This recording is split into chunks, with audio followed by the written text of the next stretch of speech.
If you're at this video, it's because you are interested in making a spinning wheel, similar to like what you see on Wheel of Fortune, using PowerPoint. This will allow you to create a wheel, apply different names to it, rotate it, let it spin, click stop when you're ready for it to randomly stop, to be able to select whether it's a kid for chores or whatever, some type of fun game. So here we go. This video is going to show you what to do. So the first step is going to be to open up PowerPoint, get you a clean layout, and you're going to change the layout on here to remove any of the text, so you got a clear sheet. And then once you've done that, you're going to go up to insert, and we're going to look for inserting a chart. We're going to insert a chart and then insert a pie chart. And now we need to make this pie chart depending on how many pieces or individuals of your spinner wheel you want to create. We're going to have to create an equal number. So in this case, we are going to do 7 because we're going to do a family one for a mom and dad and 5 kids.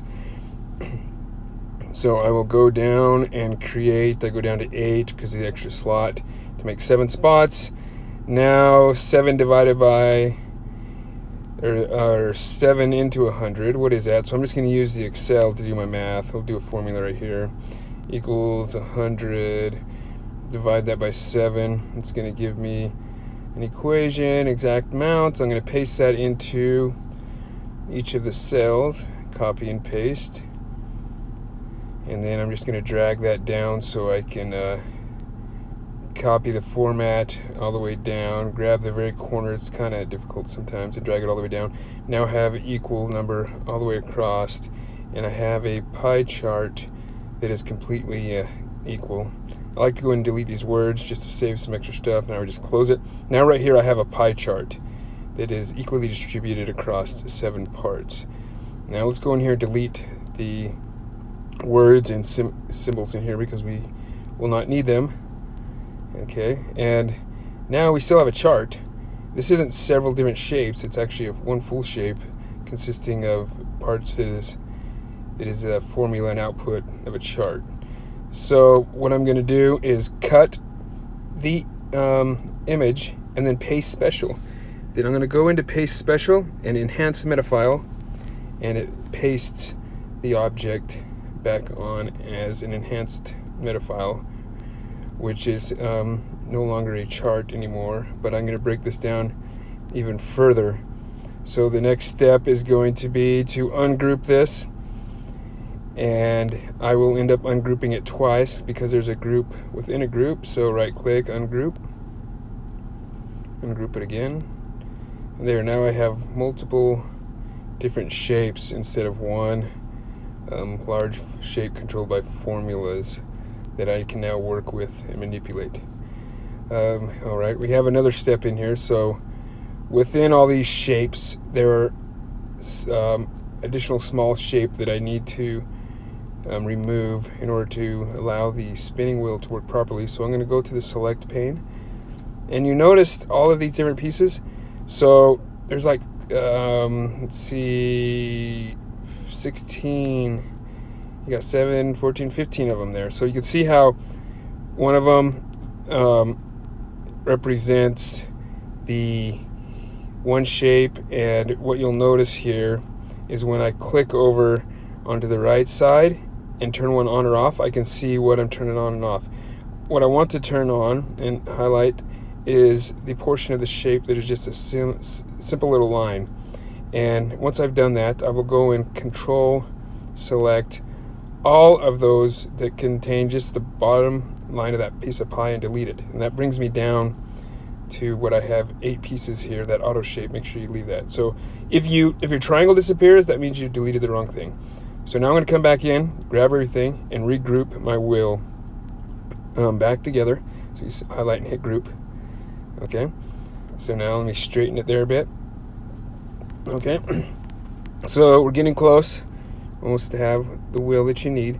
So what you could do is you could come in, if you happen to have even colors, you could make your wheel a two-toned colors all the way across. But in this case I have 7, so I'm making them all individual colors. If you wanted to go like half red, half green, or whatever, you can do that. So now what I'm going to do is insert the labels. So I go and build the label to the side of the object, because if I build it on top of the object, it's going to kind of be embedded within that shape, and I won't be able to do much to it.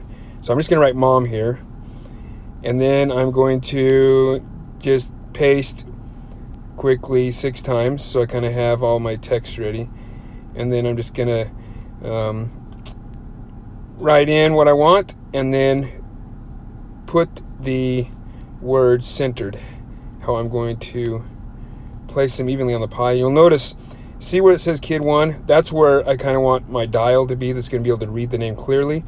So I'm going to put the names in an order to where they will be right side up and legible once they reach the dial to where that the name Kid 1 is right now. So in reality, you can, unless you call your kids Kid 1, Kid 2, Kid 3, whatever, you would probably want to actually put their names, but in this case I just kind of left it generic on what we want to have here. Oh, we got another mom. Can't have 2 moms. I guess you can have 2 moms nowadays. What about 2 moms and a dad? All right, we're set. Now we're going to highlight everything and group that together. Adjust the size a little bit based on the lengths of names. You got to find out what fits best.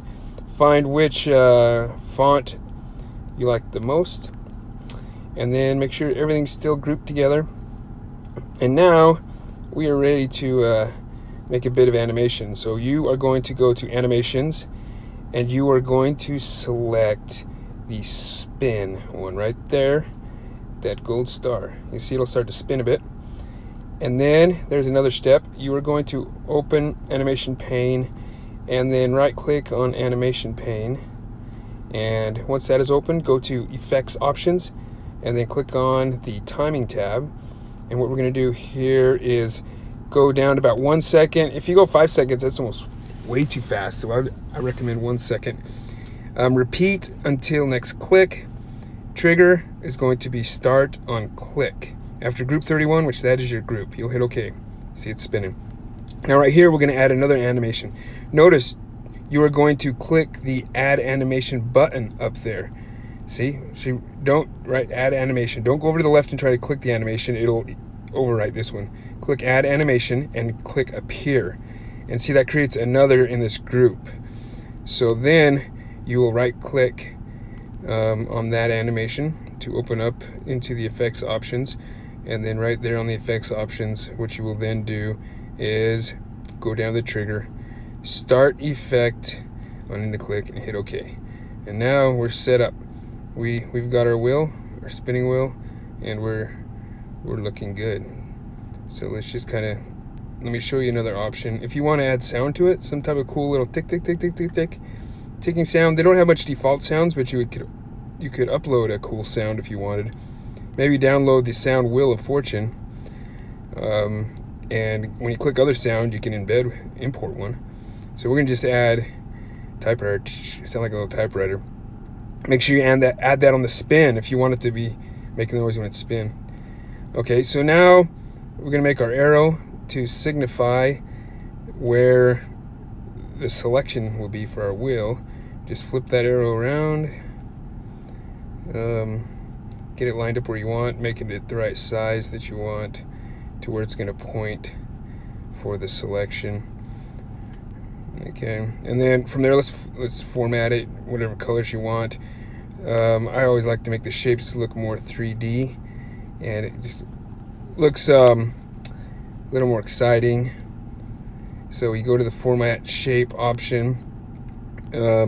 Get up on the options for shape, get into 3D format, just play around with the bevel levels and see what looks the neatest. Just start adding the points, make it a little more definitive and shaped, until it looks about how you want it to look. Now it's overall looking pretty good. I don't really like the white background when I finish my product. I like to work with the white background because I can see stuff better, so I end up going to design, going to format the background, pick a black color is pretty good, it looks good against color that way. And that's pretty much set. Now we're gonna hit play. Now key here is click in the middle of the shape. If you click on the side, it's gonna go next slide. Click on the shape, which allows it to spin, and whenever you're ready, you can click on it and it'll stop and choose that kid. So there it is, pretty simple. So I hope you like this. You're gonna have to watch it slow and rewind this entire show, but thanks for watching.